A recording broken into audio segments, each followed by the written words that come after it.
Бүгінгі тақырыбымызбен тікелей байланысты, сол себепті өздерің отбасы мүшелеріне, мамаларыңа, папаларыңа, мүмкін ағаларың бар шығар, мүмкін әпкелерің бар шығар, қарындастарың бар шығар, кішкентай сіңлілерің бар шығар. Соған арнап бір тілек айтасыңдар. Бір-ақ сөз. Бастайық.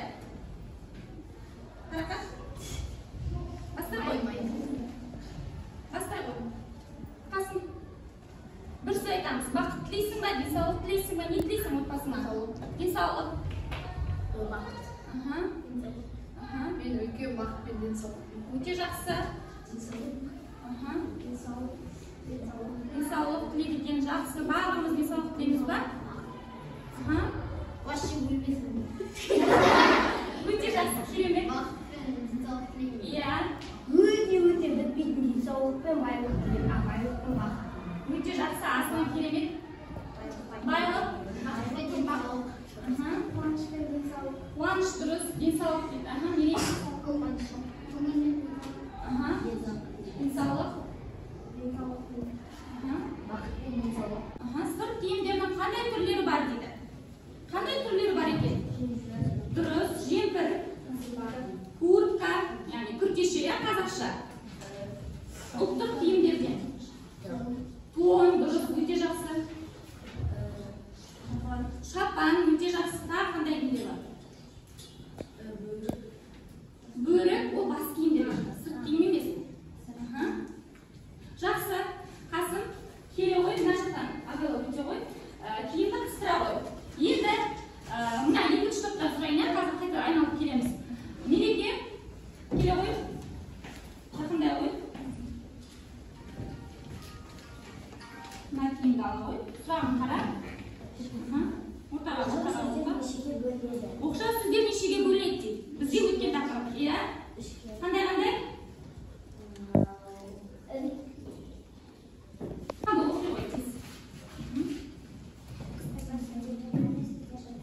Қыстырма сөздерге қандай сөздер жатыр? Оқшау.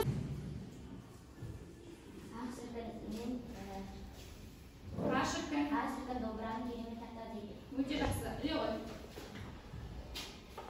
ғой. Өте жақсы. Енді бізде қай топ қалды? Үшінші топ па? Үшінші топтан кім жауап береді?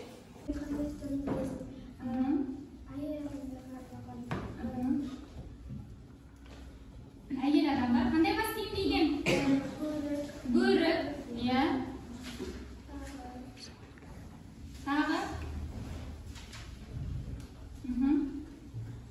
Әжелеріміз қандай киген мысалға? Дұрыс. Орамал. Сөзін оқият тыңдайық. Сендерсіңдер күйін шертіп айтылетін сағаным. Дүниенің шоғырынан сақ тұрып ашатам. Мұндай халық жоқ әлемде шуақтан нұр шашатам. Даласынан данасына ошақ көрген от көрген. Тәй басса қырдан асса қойды маңға өткерген. Бөліп жеген бір үзім нан көжесінде бөлішкен. Қызығында қайғысында ән күйінен бөліскен. Көкжиектен күн асса. Бұл дыбысы қараңыздар балалар. Қандай бұл естіп тұр? Б. Тұрып ашатын, иә? Тұрып ашатын. Сонда мына А дыбысы, мына Т дыбысына не істеп тұр? Әсер етіп тұр. А дыбысы Т дыбысына әсер еткен. Қанша түрі бар еді? Ықпалдар. Буын үндестігі, дыбыс үндестігі. Буын үндестігі нешеге бөлінетін еді? Қандай?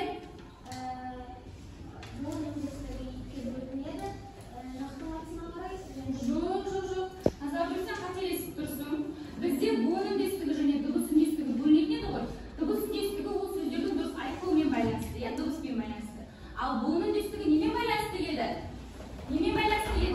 Кейінді ықпал, ілгерінді ықпал. Иә, аружан орнынан тұрып жауап бере ғой. Ілгерінді. Кейінді ықпал, соғыспалы ықпал. Және ілгерінді ықпал. Ілгерінді ықпал, кейінді ықпалды жақсы. Мен бір естеріңізге сала кетейін, сіздер кішкене ұмытып қалған сияқтысыздар.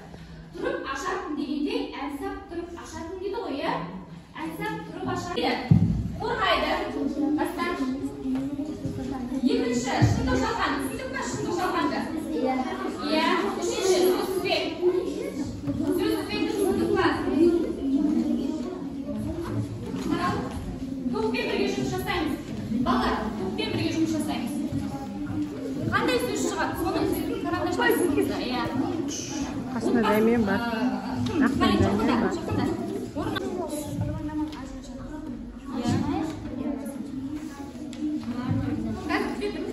Барлығы бұл сөздерді.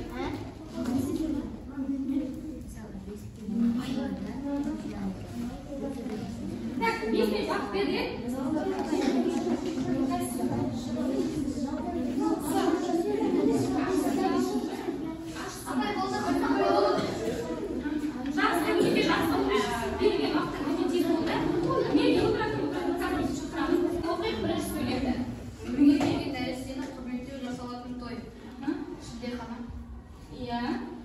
Ұзатылатын қыздың өз үйімен қоштасарда айтатын әні. Сыңсу. Дұрыс, өте жақсы. Қазақтың келіп түсіргенде жасалатын салттың бірі. Беташар. Өте жақсы салтында қайтыс болған адамның үй ішіндегі туыстарының сол адамның қаралы жыр айтып жоқтауға дауыс қылуы. Жоқтау. Өте жақсы. Үйлену тойлар айтылатын үйлену тойларда айтылатын өлеңдердің түрі тойбасар. Сәби қаз тұрғаннан кейін тез жүрек кетсін деген тілекпен жасалатын ғұрып тұсаукесер. Өте жақсы, өте жақсы. Қарайсың, бірінші топқа қошеметтеріңіз. Екінші топ, кім қорғайды? Аружан, сіздерде екінші тобы бойынша шындық жалған, иә? Баланы бесікке салада сыңсу әні айтылады. Бұл қателеспе баланы бесікке салада әні жыры, яғни бесік жыры айтылады. Өте жақсы. Сау кездерді ала жырды пайдаланады. Бұл шындық, яғни баланың өмірі жарқын болсын деген ниетпен ала жырды байлап оның тұсауын кеседі. Дұрыс. Қуанышты хабар жүргізгенде сүйінші сұрайды. Бұл шындыққа жатады. Үйлену тойларында айтылатын жырларға жоқтау көңіл айту жатады. Бұл дұрыс емес, себебі үйлену тойларында жоқтау көңіл айту олар жатпайды. Бала бағуға байланысты ғұрыптарға сүлейхана бесікке салу жатады. Дұрыс. Беташар ғұрпында жыршы домбырамен жыр айтады. Дұрыс. Дұрыс. Жақсы, барлығы дұрыс. Өте жақсы орындады. Екінші топқа қол шапалақтау.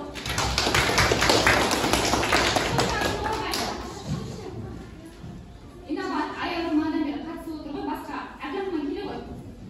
Кел. Сөзсізбек.